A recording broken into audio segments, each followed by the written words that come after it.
Hello student, welcome to my YouTube channel.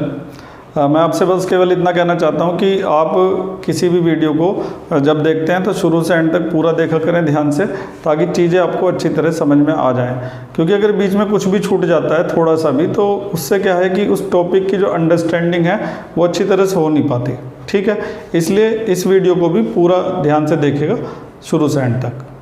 तो चलिए फिर शुरू करते हैं फिजिक्स का नया चैप्टर इलेक्ट्रिसिटी।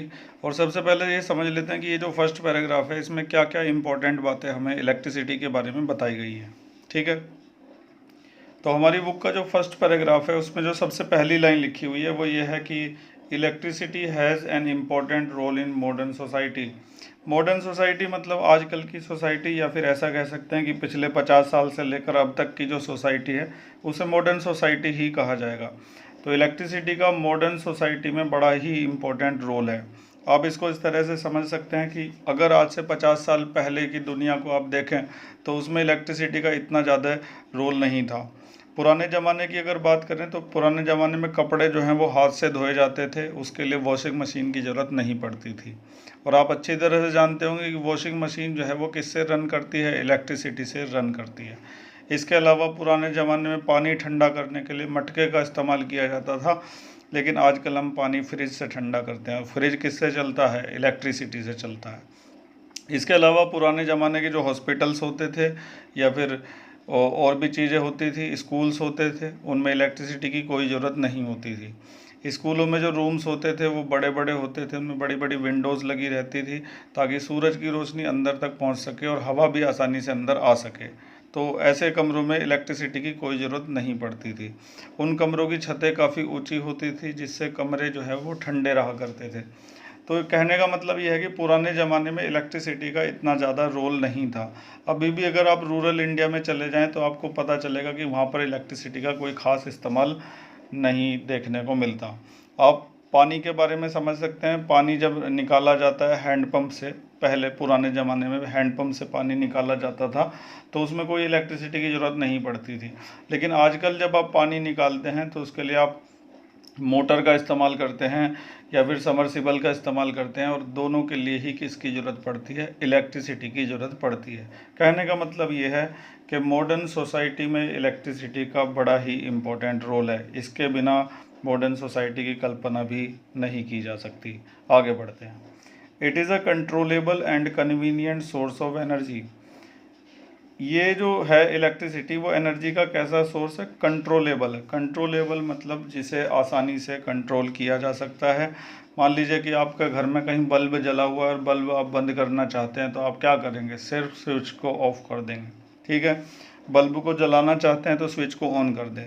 लेकिन इसके कंपैरिजन में अगर हम आग जलाने की बात सोचें, कहीं पर मान लो हमें आग जलानी है, लकड़ियाँ जलानी हैं, तो आग जलाने के लिए काफ़ी अरेंजमेंट करने पड़ेंगे। लकड़ियों में जो है माचिस की तिल्ली से आग लगानी पड़ेगी, थोड़ा सा मिट्टी का तेल भी हो सकता है डालना पड़ जाए, और फिर आग को बुझाना है तो उसमें भी काफ़ी समय खर्च हो सकता है। लेकिन इलेक्ट्रिसिटी को आसानी से कंट्रोल किया जा सकता है।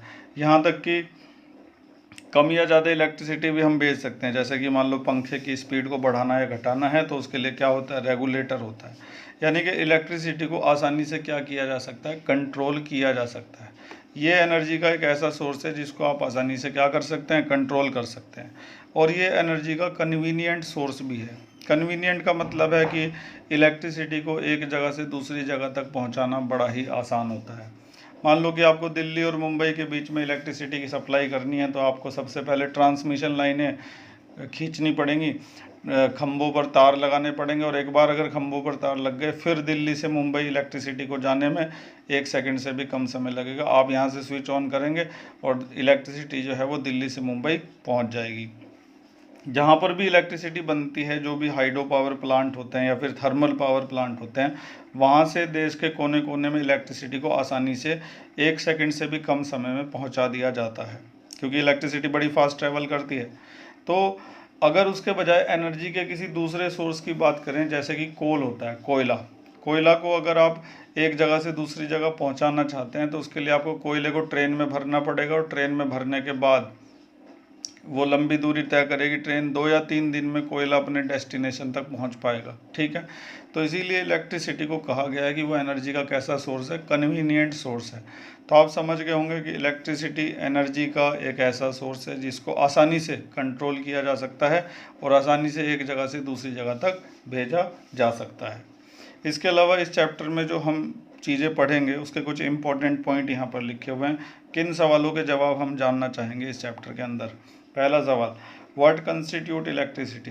इलेक्ट्रिसिटी आखिर बनती किन किन चीज़ों से है, इलेक्ट्रॉन से बनती है, प्रोटॉन से बनती है, किससे बनती है। इस सवाल का जवाब हमें इस चैप्टर में मिलेगा। How does it flows in an electric circuit. Electricity किसी भी सर्किट के अंदर कैसे फ्लो करती है, इसका जवाब भी हमें इसी चैप्टर के अंदर मिलेगा। तीसरा, what are the factor that controls and regulate the current through the electric circuit. वो कौन कौन से फैक्टर होते हैं जो किसी भी इलेक्ट्रिक सर्किट में इलेक्ट्रिक करंट को कंट्रोल करते हैं। कंट्रोल का मतलब करंट को कभी कम करना है, कभी ज़्यादा करना है, तो वो कौन कौन से फैक्टर्स पर डिपेंड करता है। क्या तार की लंबाई बढ़ाने से उसमें करंट की जो वैल्यू है वो कम हो जाएगी, या तार की मोटाई बढ़ाने से उसमें करंट की वैल्यू बढ़ जाएगी। इन सभी सवालों के जवाब हमें इस चैप्टर में मिलने वाले हैं। इसके अलावा अगला point, what is the heating effect of electric current. Electric current का हीटिंग इफेक्ट क्या होता है, and what are its application, और इसके क्या क्या एप्लीकेशंस हैं, ये भी हमें इसी चैप्टर के अंदर पढ़ने को मिलेगा। हीटिंग इफेक्ट के बारे में आप अच्छी तरह से जानते होंगे, जैसे कि आपको अपने कपड़ों पर प्रेस करनी है, स्कूल के कपड़ों पर प्रेस करनी है, तो आप इलेक्ट्रिक आयरन जो इस्तेमाल करते हैं उसमें किसका यूज़ होता है, इलेक्ट्रिसिटी का। इलेक्ट्रिसिटी का इस्तेमाल करके इलेक्ट्रिक आयरन हीट हो जाती है। ओवन जो होता है वो भी इलेक्ट्रिसिटी का इस्तेमाल करके हीट हो जाता है। तो ये जो है ये इलेक्ट्रिक करंट का हीटिंग इफेक्ट है।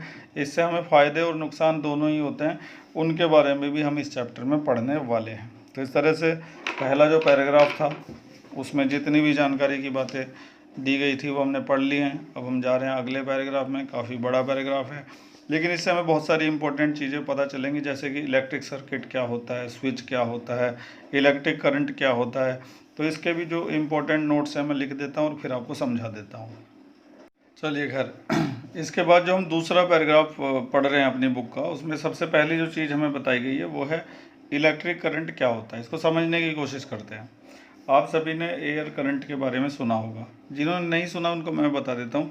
जब एयर ब्लो करती है ना, जब विंड फ्लो करती है, जब हवा बह रही होती है, तो उसको कहा जाता है एयर करंट।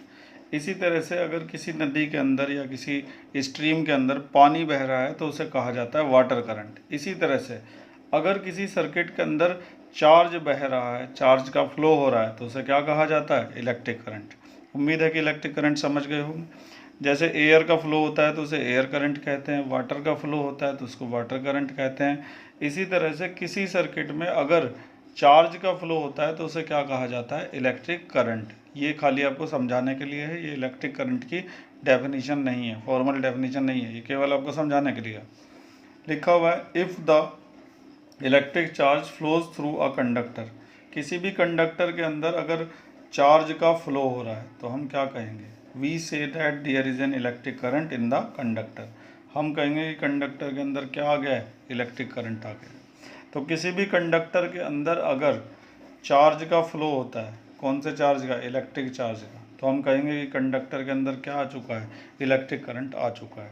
अब कंडक्टर कुछ भी हो सकता है। कंडक्टर जो है वो कोई पंखा हो सकता है, कोई लाइट हो सकती है, कोई टॉर्च का बल्ब हो सकता है, कोई भी कंडक्टर हो सकता है।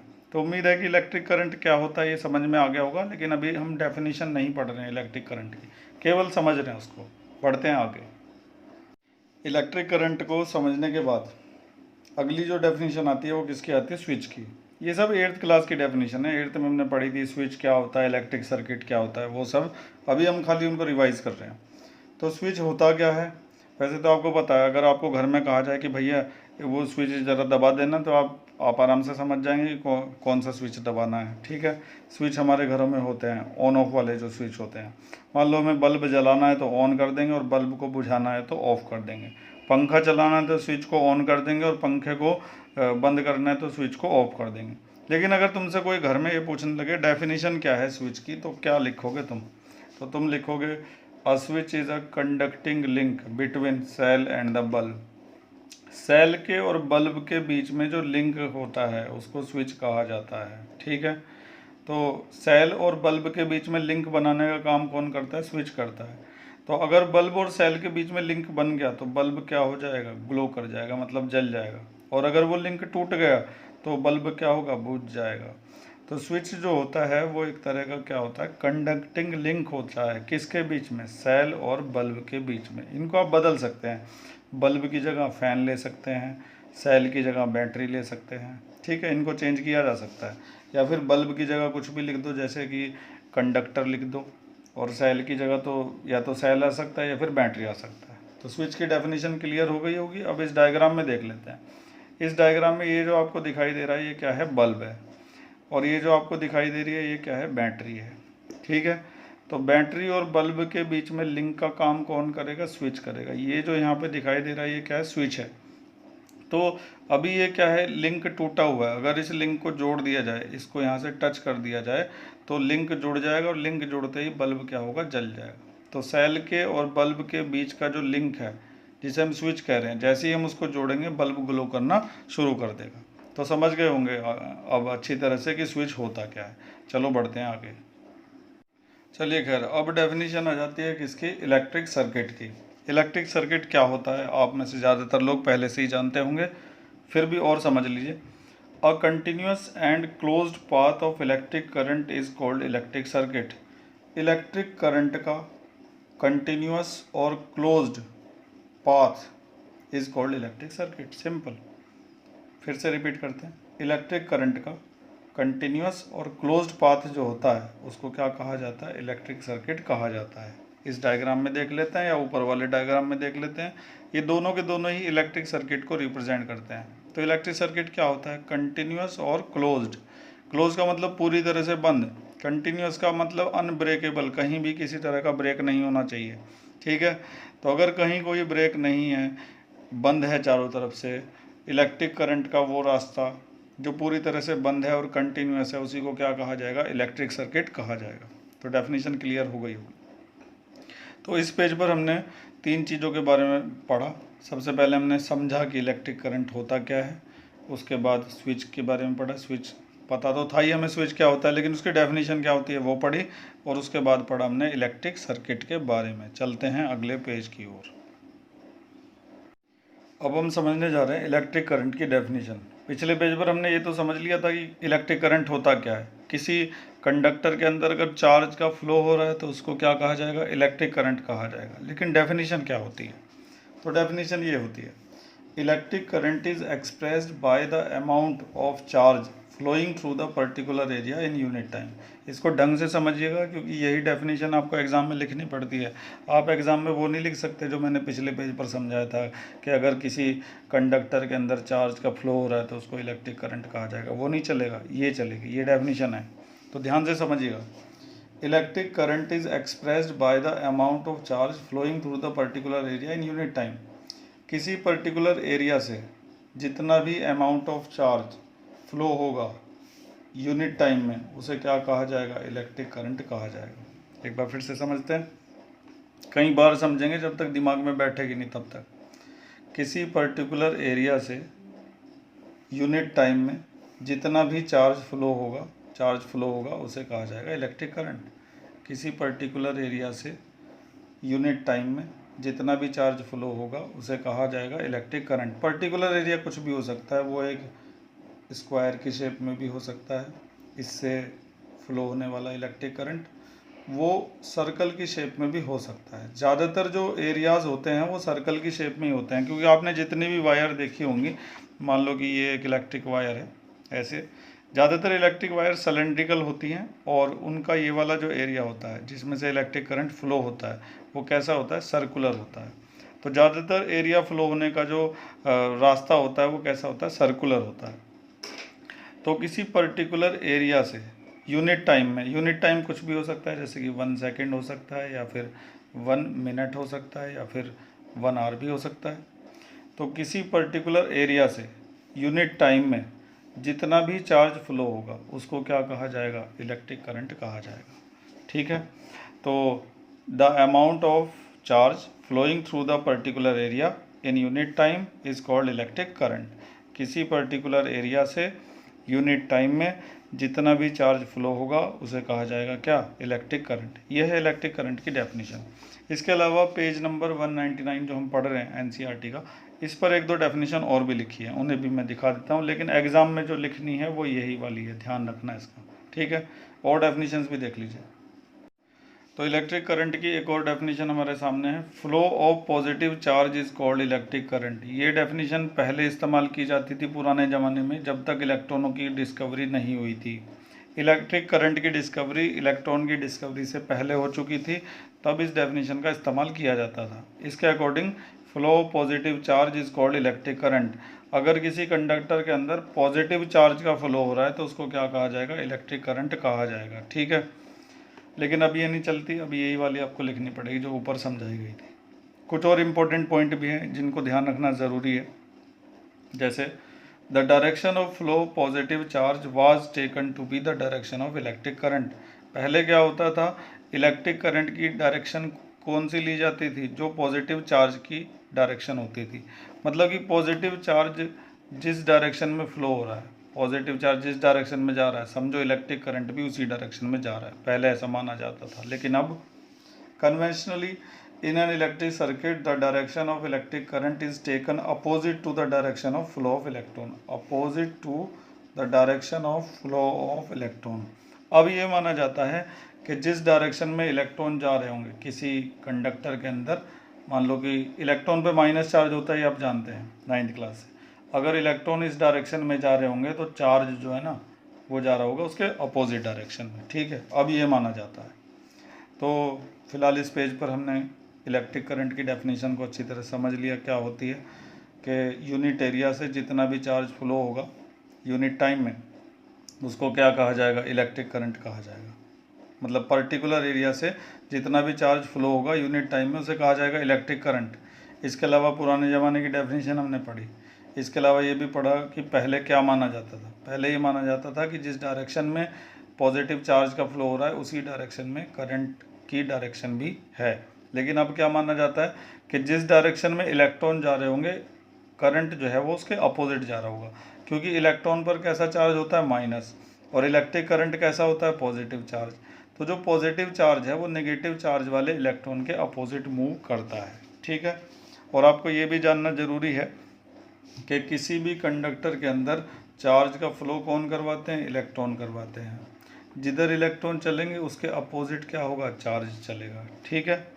तो इस तरह से इलेक्ट्रिक करंट को समझने के बाद आगे बढ़ते हैं।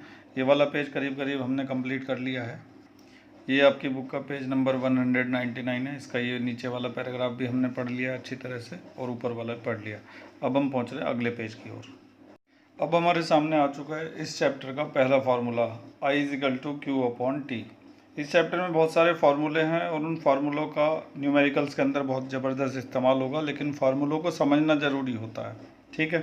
तो ये पहला फार्मूला कैसे बना है, इलेक्ट्रिक करंट की जो डेफिनेशन पिछले पेज पर हमने पढ़ी थी उसी से ये फार्मूला तैयार हुआ है।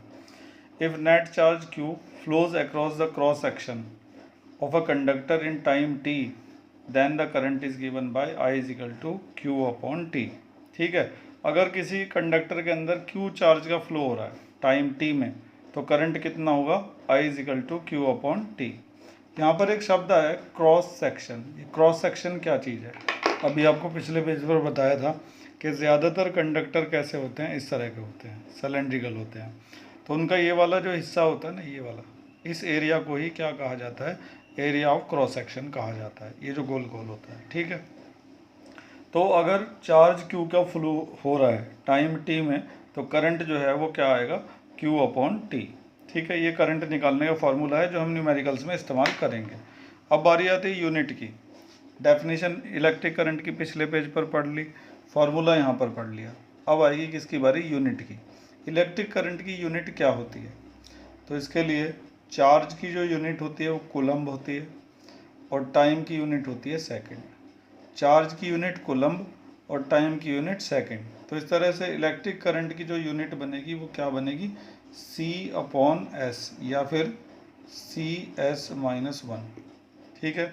इलेक्ट्रिक करंट की यूनिट क्या बन गई, CS-1, लेकिन हम इस यूनिट का इस्तेमाल करने के बजाय यूज़ करते हैं कैपिटल ए।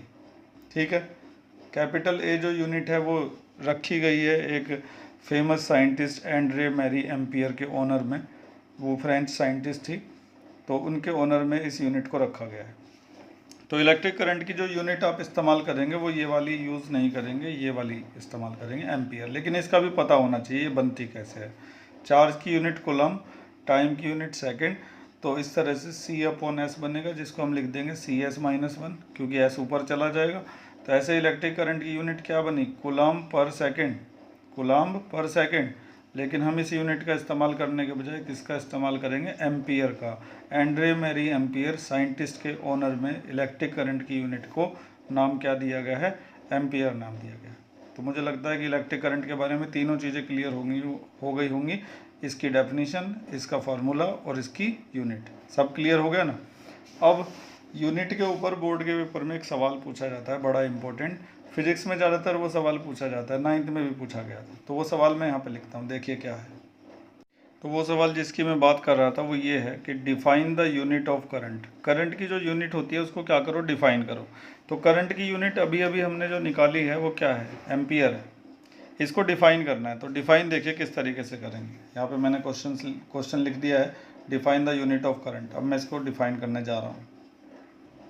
तो इस तरह से डिफाइन किया जाता है कि 1 ampere is constituted by the flow of 1 coulomb charge पर सेकेंड।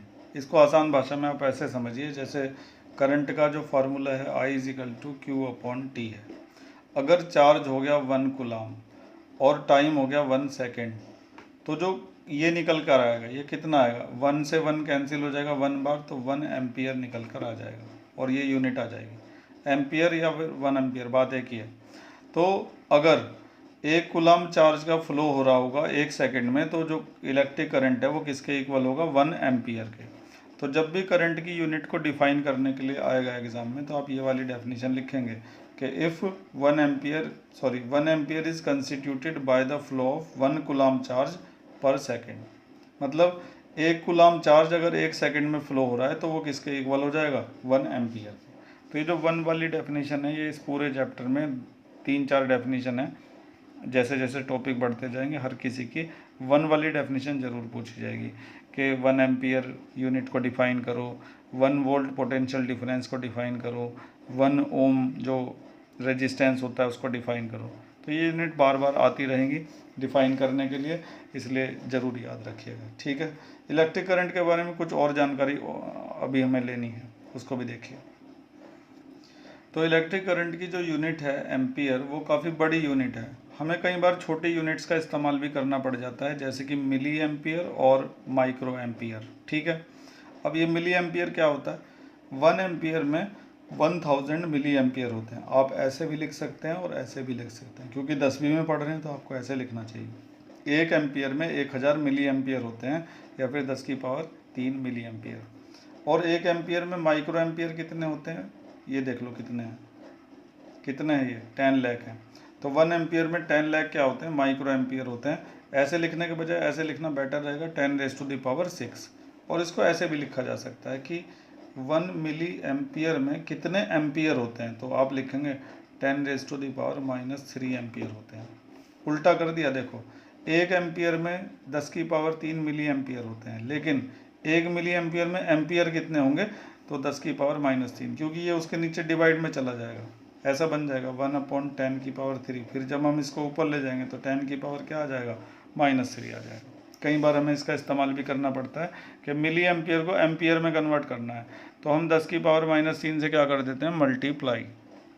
तो याद रखिएगा 1 एम्पियर में 10⁻³ मिली एम्पियर होते हैं, और 1 मिली एम्पियर में, सॉरी मैंने माइनस यहाँ पे गलत बोल दिया था, प्लस 1 एम्पियर में 10⁻³ मिली एम्पियर होते हैं, या फिर 1 मिली एम्पियर में 10⁻³ एम्पियर होते हैं। बिल्कुल ऐसे इसके लिए भी कर सकते हैं।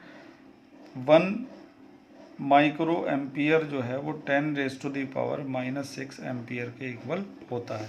ठीक है, तो इलेक्ट्रिक करंट के बारे में जितनी भी जानकारी पॉसिबल हो सकती थी वो सारी मैंने आपको दे दी है। अब थोड़ी सी जानकारी मैं आपको चार्ज के बारे में भी देने वाला हूँ अगले पेज पर, ध्यान से देखते रहिएगा। सब चीज़ों को ध्यान से पढ़ेंगे, टाइम देकर पढ़ेंगे। आपको अपना टाइम ज़रूर देना पड़ेगा यहाँ पर। आप अगर स्किप करते रहेंगे वीडियो को तो सब खत्म हो जाएगा, ठीक है।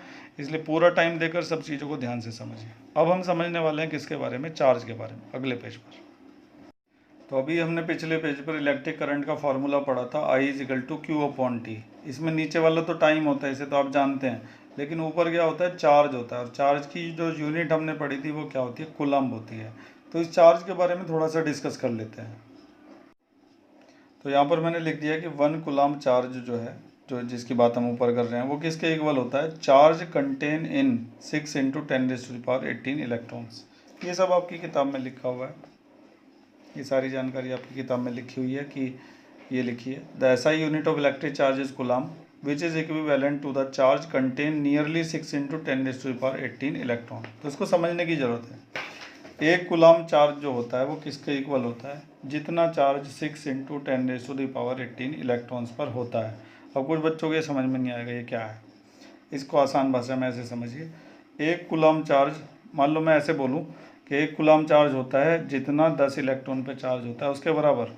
10 इलेक्ट्रॉन पर जितना चार्ज होगा वो मिलकर क्या बनाएगा, एक कूलम्ब बनाएगा। अब समझ में आ रहा है। तो भाई 10 के बजाय ये ले लो, 6 × 10⁻18। तो जितना चार्ज 6 × 10⁻18 इलेक्ट्रॉनों पर होगा वही किसके इक्वल कहलाएगा, 1 कूलम्ब के इक्वल कहलाएगा, ठीक है। अब एक इलेक्ट्रॉन पर कितना चार्ज होता है, याद करो कितना होता था, 1.6 × 10⁻⁻19। ये चार्ज होता है एक इलेक्ट्रॉन पर। तो एक कूलम्ब चार्ज किसके इक्वल होगा, जितना 6 × 10⁻18 इलेक्ट्रॉन पर होगा। अब एक पर इतना है तो इन पे कितना होगा, तो उसके लिए हम क्या करें, इसको तो मैं अलग कर देता हूँ, इज इक्वल टू 6 × 10⁻18 इंटू 1.6 × 10⁻⁻19 इसके इक्वल होगा। इन दोनों की मल्टीप्लाई कर लेंगे तो हमें पता चल जाएगा कि एक कूलम्ब चार्ज किसके इक्वल होता है, ठीक है। कर लो मल्टीप्लाई, 16 6 जा कितने होते हैं, 96, 9.6 आ जाएगा। और 19 में से 1 गया तो कितना बचा, सॉरी 19 में से 18 गया तो कितना बचा, 1 बचा, ठीक है। उसके बाद ये जो 10 की पावर -1 है इसको ऐसे लिख दिया जाएगा 1/10, ठीक है। और फिर 10 से जब इसको डिवाइड करेंगे तो 0.96 आ जाएगा। तो एक कूलम्ब चार्ज इतना होता है, ठीक है। तो फिलहाल यहाँ पर मोटी सी बात ये समझनी कि एक कूलम्ब चार्ज जो होता है वो 6 × 10⁻18 इलेक्ट्रॉन्स पर जो चार्ज होता है उसके इक्वल होता है। अब एक इलेक्ट्रॉन पे इतना चार्ज होता है तो इसकी उसमें कर देंगे मल्टीप्लाई, तो एक कूलम्ब चार्ज की वैल्यू हमें मिल जाएगी, ठीक है। एक कूलम्ब चार्ज के बारे में जो सबसे इम्पोर्टेंट सवाल पूछा जाता है वो देख लीजिए क्या है, वो ये सवाल है, calculate the number of electron constituted in 1 coulomb charge. एक कूलम्ब चार्ज में कितने इलेक्ट्रॉन होते हैं, तो हमें तो पता है कितने होते हैं, 6 × 10⁻18। लेकिन यहाँ पर देखो क्या लिखा है, कैलकुलेट लिखा हुआ है। कैलकुलेट का मतलब कैलकुलेट करके दिखाओ कि एक कूलम्ब में कितने इलेक्ट्रॉन होते हैं। तो हमें पता है कि एक कूलम्ब में इलेक्ट्रॉन होते हैं 6 × 10⁻18, लेकिन इसको कैलकुलेट कैसे करेंगे देखिए अगले पेज पर। तो मैंने उस सवाल को यहाँ पे लिख दिया है जो तीसरा सवाल था हमारी बुक का, एक बार फिर से देखिए। ये सवाल है कि calculate the number of electron constituting 1 coulomb charge. एक कूलम्ब चार्ज में कितने इलेक्ट्रॉन होते हैं, आंसर हमें पहले से ही पता है। एक कूलम्ब चार्ज में इलेक्ट्रॉन होते हैं 6 × 10⁻18। ये आया कैसे वो पता लगाना है कैलकुलेट करके, ठीक है। तो देखिए कैसे पता लगेगा, तो number of electrons in 1 coulomb charge अगर पता लगाना चाहते हैं तो उसके लिए आप क्या करेंगे कि 1 कूलम्ब को एक इलेक्ट्रॉन पर जितना चार्ज होता है उससे डिवाइड कर देंगे। एक इलेक्ट्रॉन पर चार्ज होता है 1.6 × 10⁻⁻19, बस इतना छोटा सा काम करना है। अगर आप ये पता लगाना चाहते हैं कि एक कूलम्ब चार्ज में कितने इलेक्ट्रॉन होते हैं तो आप एक कूलम्ब को जितना एक इलेक्ट्रॉन पर चार्ज होता है उससे क्या कर देंगे, डिवाइड। मैं यहाँ पे लिख देता हूँ कि 1 इलेक्ट्रॉन का जो चार्ज है वो होता है 1.6 × 10⁻⁻19। अगर आपसे एग्ज़ाम में ये पूछा जाए कि 2 कूलम्ब में कितने इलेक्ट्रॉन होते हैं तो ऊपर 2 लिख देना और नीचे जितना एक इलेक्ट्रॉन पे चार्ज होता है वो लिख देना। ऐसे ही आपसे पूछा जाए 10 कूलम्ब में कितने इलेक्ट्रॉन होते हैं तो ऊपर 10 लिख देना बस। फिलहाल हमसे पूछा है एक कूलम्ब में कितने इलेक्ट्रॉन होते हैं, तो एक कूलम्ब को जितना चार्ज एक इलेक्ट्रॉन पर होता है उससे क्या कर दिया जाएगा, डिवाइड कर दिया जाएगा। अब आगे की कैलकुलेशन देखिए, आगे कैलकुलेशन होगी इसके अंदर। ये जो है ना पावर ऊपर जाके क्या हो जाएगी, पॉजिटिव हो जाएगी, नीचे क्या बचा है 1.6। क्लियर। इसके बाद आगे ये जो 19 पावर है ना, इसमें से एक पावर निकाल लेते हैं और 18 पावर कर देते हैं अलग, और नीचे क्या चल रहा है 1.6। ठीक है, डेसिमल हटाओगे तो एक और जीरो ऊपर बढ़ जाएगी, थोड़ा सा इधर को करते हैं, डेसिमल हटाएंगे तो एक जीरो ऊपर बढ़ जाएगी, 100/16 इंटू 10⁻18। अब इसको कैंसिल करते हैं 4 से, 4 4 जा और 4 25 जा। ठीक है, अब यहाँ पे देख लो, इसके बाद 25/4 इंटू 10⁻18। अब 25 को 4 से डिवाइड करना है तो कर देते हैं, 25 को 4 से डिवाइड करके आएगा 6.25 इंटू 10⁻18। तो हमें पता चल गया, क्या पता चल गया कि 1 कूलम्ब चार्ज में कितने इलेक्ट्रॉन होते हैं, 6.25 इंटू 10⁻18। ये नियरली जो है ना इसके इक्वल ही है, 6 इंटू 10⁻18। आपकी किताब में इसको राउंड ऑफ करके लिखा हुआ है, उन्होंने 6.25 लिखने के बजाय क्या लिख दिया, 6 लिख दिया। तो एक बार फिर से समझते हैं इस इम्पोर्टेंट सवाल को जो पेज नंबर 200 पर दिया गया है एनसीईआरटी में, कि calculate the number of electron constituting 1 coulomb charge. एक कूलम्ब चार्ज में कितने इलेक्ट्रॉन होते हैं, तो उसके लिए एक कूलम्ब को जितना एक इलेक्ट्रॉन पर चार्ज होता है उससे क्या कर दिया जाएगा, डिवाइड कर दिया जाएगा। डिवाइड करने के लिए क्या किया, इसको ऊपर ले गए, पॉजिटिव हो गया, फिर इसमें से एक पावर बाहर निकाल ली, 18 पावर उधर रह गई, डेसिमल हटाया तो ज़ीरो आ गई ऊपर, कैंसिल करके 6.25 आ गया, और ये करीब करीब इसके इक्वल ही होता है। तो पता लगा दिया एक कूलम्ब में कितने इलेक्ट्रॉन होते हैं। अब अगर एक कूलम्ब के इलेक्ट्रॉन पता चल गए, 2 कूलम्ब के निकालने हैं तो या तो यहाँ पे 2 लिख देना, या फिर इसमें 2 की मल्टीप्लाई कर देना। 10 कूलम्ब का निकालना है तो यहाँ पे 10 लिख देना, यहाँ 10 लिख देना, या फिर ये जो एक का आया है इसमें 10 की मल्टीप्लाई कर देना। तो सबसे इम्पोर्टेंट सवाल जो था पेज नंबर 200 का, फिर से देखो पेज नंबर 200 ये है, इसका सबसे इम्पोर्टेंट सवाल तीसरा था वो हमने कर लिया, और दूसरा जो था define the unit of current वो भी इसी वीडियो में हमने कर लिया है। अब एक सवाल, what does N electric circuit mean, ये तुम्हें पता है, closed end continuous path of electric current is called electric circuit, ये भी हमने शुरू में देख लिया था। ठीक है, अब ये एक छोटा सा एग्जाम्पल है, इसे और देख लेते हैं। तो एग्जाम्पल 12.1 को मैंने यहाँ पे लिख दिया है, लिखा हुआ है कि a current of 0.5 ampere is drawn by the filament of electric bulb for 10 minutes. तो ये कि हमें क्या दे रखा है, ये क्या चीज़ है, करंट है, और ये क्या है, टाइम है। Find the amount of electric charge, और हमें क्या निकालना है, इलेक्ट्रिक चार्ज निकालना है। तो इलेक्ट्रिक करंट का जो फार्मूला होता है I = Q/T, उसमें से हमें इलेक्ट्रिक करंट दे रखा है, टाइम दे रखा है, और क्या निकालना है, चार्ज हमें निकालना है। तो बड़ी आसानी से हम निकाल देंगे, लेकिन उससे पहले करंट जो है वो एम्पियर में होना चाहिए, तो वो तो एम्पियर में है ही, उसमें तो कोई प्रॉब्लम नहीं है। लेकिन टाइम किस में होना चाहिए, सेकंड में। फिजिक्स में जब भी हम सवाल करते हैं तो टाइम हमेशा किस में लेते हैं, सेकंड में लेते हैं। तो टाइम जो कि 10 मिनट्स दिया हुआ है उसको सेकंड में कन्वर्ट करना ज़रूरी है, 10 × 60 सेकेंड, तो कितना आ गया, 600 सेकेंड। अब हम ये वाला फार्मूला लगा के चार्ज का पता लगा लेते हैं, लिखेंगे बिकॉज I = Q/T। अगर तुम्हें Q निकालना है तो T उधर चला जाएगा, I × T = Q।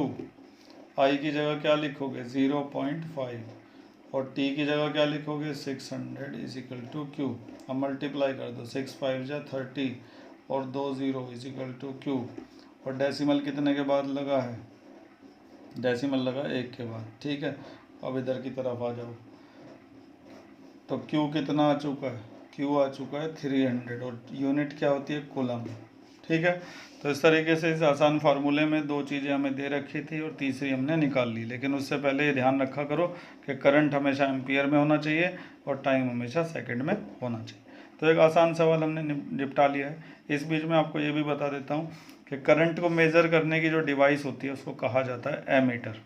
किसी भी सर्किट के अंदर, मान लो मैं ये सर्किट बनाता हूँ, ये मैंने यहाँ पे बल्ब बना दिया सिंपल सा। इसके बाद ये मैं बैटरी लगाने जा रहा हूँ यहाँ पर, बहुत ध्यान से देखते रहिएगा। ये बैटरी लग गई, और इसे की कहते हैं। की अगर ये डॉट लगा हुआ है तो इसका मतलब ऑन है, अगर ये हटा हुआ है तो इसका मतलब ऑफ है। और इसी सर्किट में मैंने यहाँ पर ए लिख दिया है, ए फॉर एमीटर। ठीक है, जिधर से करंट जा रहा है इस तरह से प्लस से माइनस की तरफ चलता है, जिधर ये बड़े वाले डंडे होते हैं ना उधर प्लस, और जिधर छोटे वाले होते हैं उधर माइनस। ठीक है, एमीटर में क्या होता है, करंट इधर से एंटर करेगा तो इधर प्लस लगा देंगे और इधर माइनस लगा देंगे।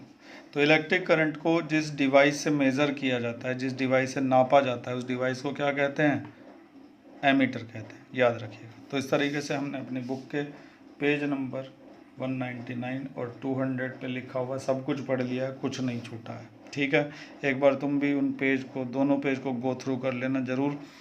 वैसे मैंने कुछ नहीं छोड़ा है, अगर कुछ छोड़ दिया हो तो कमेंट्स में ज़रूर लिख देना, ताकि अगली वीडियो में उसको तो आप तक पहुंचाया जा सके। फ़िलहाल जितना पढ़ाया है उसको अच्छी तरह से पढ़ लेना, तभी तुम्हें आगे का समझ में आएगा। मिलते हैं अगले लेक्चर में। Thank you. उम्मीद है कि सब समझ में आ गया होगा, और अगर कुछ कमी रह गई है तो कमेंट्स में ज़रूर लिखा करें, ताकि अगली वीडियो में उसका सुधार किया जा सके। और कोई प्रॉब्लम भी आती है तो भी आप मुझे कमेंट्स में लिख सकते हैं, या फिर मुझे व्हाट्सएप मैसेज भेज सकते हैं मेरे नंबर पर। डिस्क्रिप्शन में मैंने नंबर दे रखा है। ठीक है, और अगर आपने चैनल सब्सक्राइब नहीं किया हुआ है तो सब्सक्राइब ज़रूर कर लीजिए, ताकि समय समय पर आपको मैथ और साइंस की इसी तरह की इन्फॉर्मेटिव वीडियो मिलती रहे। Thank you.